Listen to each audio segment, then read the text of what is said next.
AB to the 4 all over ln b squared. Okay, yeah, so my initial thoughts on this one is, right, we're definitely going to have to use some sort of changing base at some stage.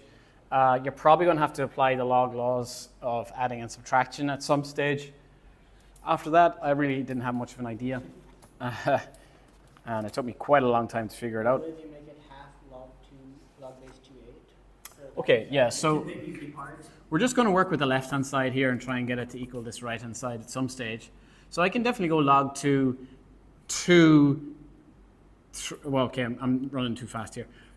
Let's just take this out. Log 2 root 8 is the same as log 2 8 to the half, which is the same as log 2 cubed to the half, which is the same as 3 over 2.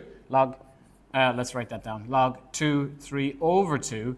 And this then, because this is 1, this can come in front, that gives 3 over 2. Too fast? No? Okay. I saw that, but it made more sense in my head to do this like, when you use the power of something, you're multiplying the log by a number, right? So you could write it as half of log base 2/8, and log base 2/8 is 3. And so you would just see 3 over 2. That's how I saw it. But I guess that also works. Okay.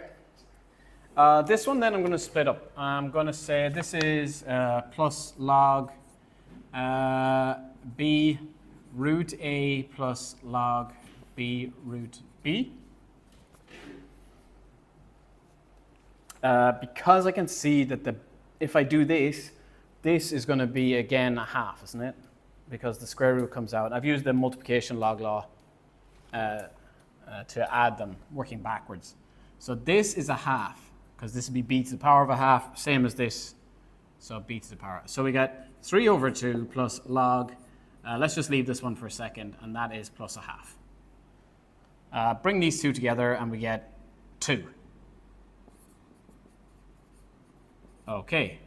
We're still pretty far away from what we want, but I think change in base will really help in a second here.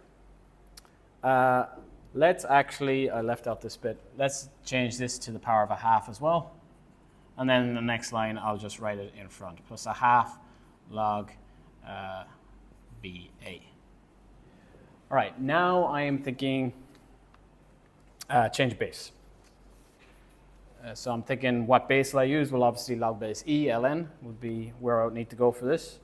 So this is going to be half ln A over ln B. Everybody happy with the change of base rule? There's just this bit. I haven't done the 2 yet. So I picked my new base as E, and then A goes on top and B goes on the bottom. Okay. We have in the formula booklet, or yeah, you should know that one. So you can create your own base out of any log if you want. All right, but I'm not going to be able to combine this with 2 unless it also has a base of ln. So how do I do that? Well, I'm thinking ln e to the 2. Yeah, I could do that, but I kind of want ln b in there, don't I? Yeah. So I want a common denominator here. So what I'm going to do is change 2 to 4 over 2 and ln b over ln b. Why did I pick 4 over 2? Because that's a common denominator with the half. And ln b because, well, that's the denominator here. And I want to combine these two. Oh, that's how.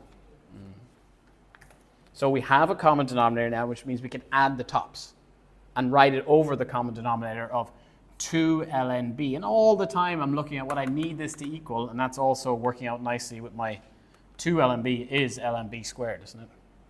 So on top here I got 4 ln b plus an ln a. And we're pretty much there, aren't we? Because 4 ln b is ln b to the 4 plus ln a, and this is ln b squared. And these adding again gives us just this. Ln a for, well, it's this, yeah. You can write that. So you're adding, you multiply again. So a very, very difficult logs question. You could definitely go down about 6 wrong roads because there's so many laws you could use.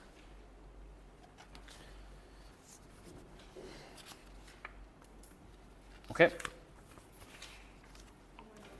Take a break in the video for that one.